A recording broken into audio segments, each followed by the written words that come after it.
Hi, good day.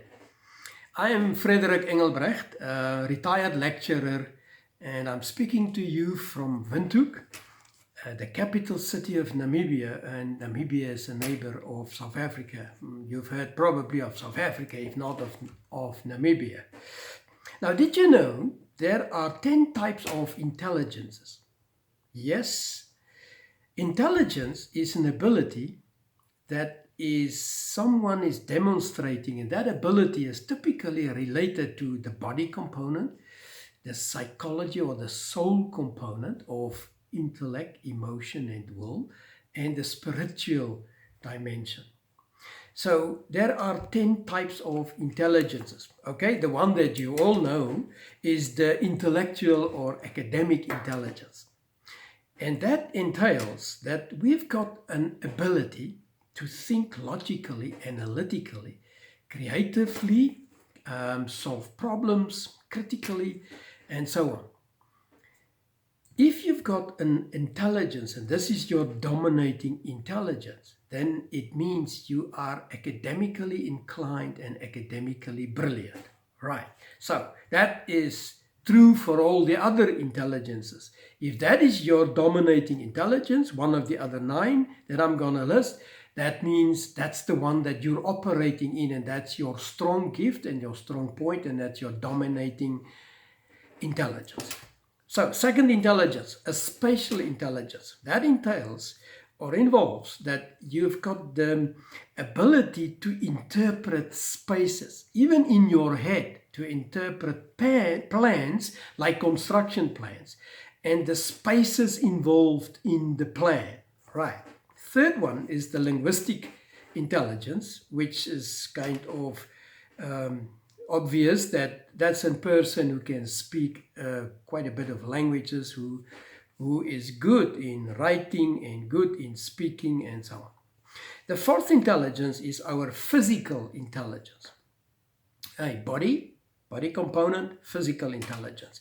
On the one hand, the physical intelligence involves the understanding and the managing of fitness ideas, healthy living, the importance of medical checks. We are aware of dangers and aware of general safety features. And on the other hand, the physical intelligence also comprises the ability to control our bodily motions and a capacity to handle objects skillfully. Think about dancers, athletes, surgeons, and so on. Our next, fifth intelligence, is the artistic or the aesthetic intelligence. Now, the artistic one covers music performances, visual art, acting, dancing, singing talents, and performances. Our sixth intelligence is the social or interpersonal intelligence. Now, in short, there are 50 features that we could list. But in short, social intelligence is the ability to establish and manage positive and productive relationships in common formal and informal situations. Typically, this will entail communication skills, conflict handling skills, managing emotions, and so forth. The seventh intelligence is our emotional intelligence. Now, in short, our emotional intelligence comprises the ability to identify emotions, experience emotions and label them, understand and express emotions, and in healthy and productive ways. Typical practical things of our emotional intelligence is that you can manage your anger and your anxiety, or you can exercise tough self-control of your desires, or you are interacting very smoothly and friendly in relationships. Now, our next and eighth intelligence is our practical intelligence. Well, we've seen them all in action, didn't we? People who can build things, create things, repair things like cars and trucks and bikes. And they are brilliant. And I'm so glad that this kind of intelligence is finally recognized so that people can say, I've got a practical intelligence. The ninth intelligence is our environmental intelligence.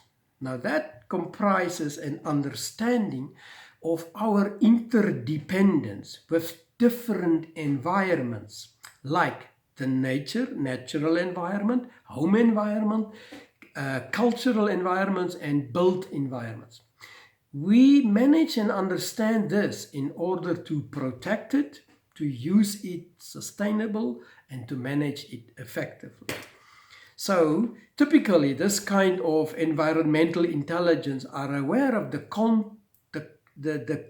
consequences of the use of technology, the consequences of our pollution of nature, and so on. The 10th and final one is our spiritual intelligence. Now, our spiritual intelligence is, it is like the highest, most important intelligence of us as humans, because it involves spiritual values and beliefs that make us human. Honesty and working hard and being fair and being forgiving and not hateful, those are spiritual values. It's not just feelings, it's spiritual values.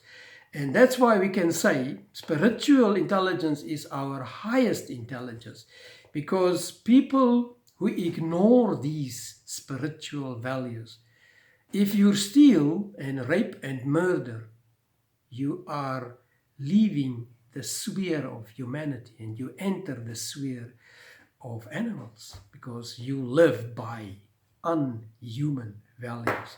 And that's what spiritual values are. They make us human.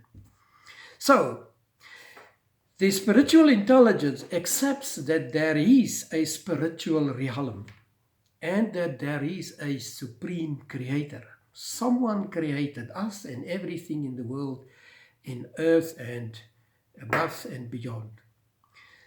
The spiritual intelligence also understands that there are spiritual questions that we need to ask, like what is the purpose and meaning of life? And where do I go when I leave this earth? Where do my spirit go? Heaven or hell or somewhere else? Okay, now you may be asking yourself and me, okay, fine and well, the 10 sounds interesting, but what does it benefit me to know about these 10 intelligences? Firstly, if we would like to qualify human nature accurately, we got to recognize all 10 abilities, not only the academic intelligence, right? That's what we have been doing for almost 2,000 years. The academic intelligence that we recognized since the Middle Ages. But now we're becoming smart eventually. And we say, you know what? Actually, there are more than an academic ability in humans. So secondly, statistically speaking, this academic intelligence is a minority. People with this is a very small minority. And we should no longer feel that we are not intelligent because we do not have the academic intelligence. There are 9 other types of intelligence. And if you've got one of those, you are an intelligent person. Just another kind of intelligence. But you are an intelligent person. You got a gift. You got a talent. You are good in that area.